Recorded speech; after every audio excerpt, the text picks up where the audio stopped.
Welcome back and good to have you along. This video will focus on characters and plot.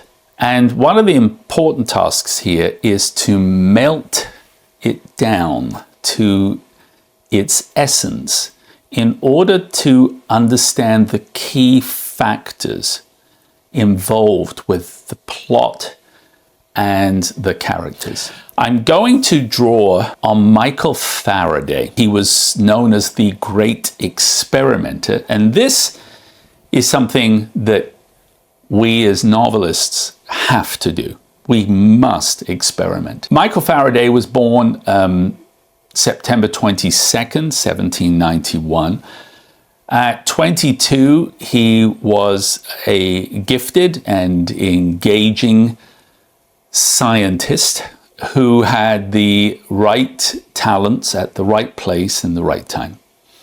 He drew the attention of Professor Humphrey Davy, who gave him a post as research assistant at Count Rumford's Royal Institution. After only 2 years, Faraday earned a promotion and was given an apartment at the Royal Institute.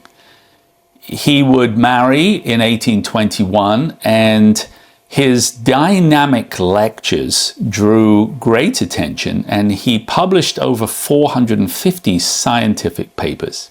It was Faraday's gift to never use calculus or math in any way in his papers or in his lectures. He believed that you should be able to describe these concepts as their essence.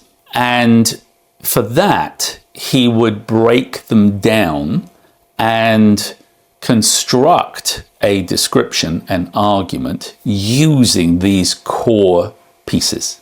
Faraday began 2 series of lectures at the Royal Institution. Michael and Sarah Faraday, his wife, were childless, but they did love children. And these lectures, especially at Christmas time, were expressly for children.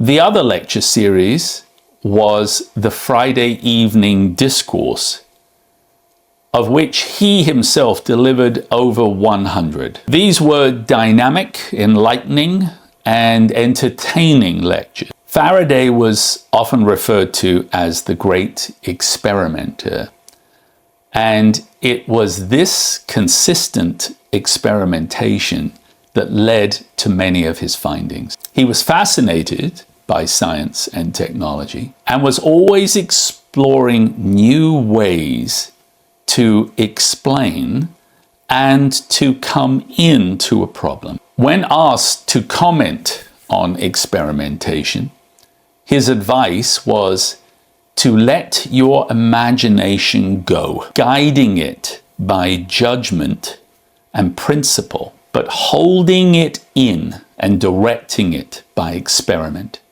So what can we learn from that? We have, I believe, an internal editor.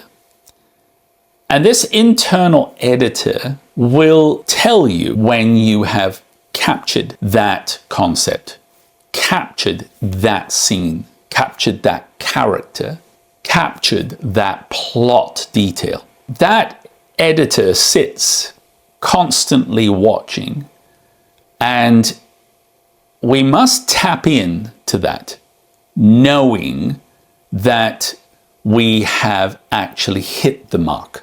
Quote by Nathaniel Hawthorne, "Easy reading is damn hard writing." It's true, very true.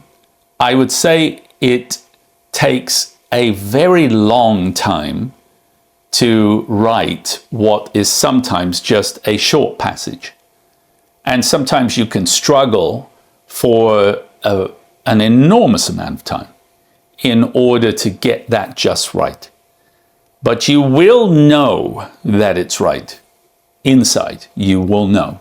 Albert Einstein also believed that you must melt something down to its essence, to its core, and that if you couldn't explain it in simple terms, then you didn't really understand it. So his actual quote is, "If you can't explain it simply, you don't understand it well enough." So this actually led, interestingly, to people believing that Albert Einstein was not very good at mathematics and he did not favor mathematics. And of course, this couldn't be further from the truth. He had mastered both differential and integral calculus by the age of 15. He just didn't choose to use it for explaining concepts because he believed that you should use logic and reasoning to explain that concept. This communication skill is vital, and we must hone that skill. Another scientist, Josiah Gibbs, born Connecticut, New Haven, in 1839, a brilliant physicist. In fact, he was put on par with Newton and Einstein, but is not really known. And why isn't he known? The truth is that Gibbs, although he understood complex subjects, he could not communicate them. Strangely, for all his technical genius, he just could not explain himself. And it was a frustration that plagued him throughout his life. It took scientists years to comprehend what he was trying to explain. And in fact, one scientist joked about Gibbs that it was easier to rediscover Gibbs rather than to read Gibbs. So there are two parts, aren't there, to a novel? There is the creation of it, the creation of the plot, the creation of the characters, and then there's the communication of that plot, that story. And these two parts, which we could think of as idea and execution, we must be able to have both these skills and to marry them. And part of that is to practice, experiment, try different paths, different ways, look at them differently, deconstruct the plot, the character, down to its essence, and then reconstruct it back to its full complexity. So I hope this has helped today. Visually thinking is key. Mental models help you to understand more complex characters and more complex parts of the plot, and helping you to conceptualize those elements and then move towards capturing them.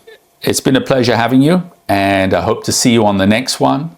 Otherwise, thank you and bye for now.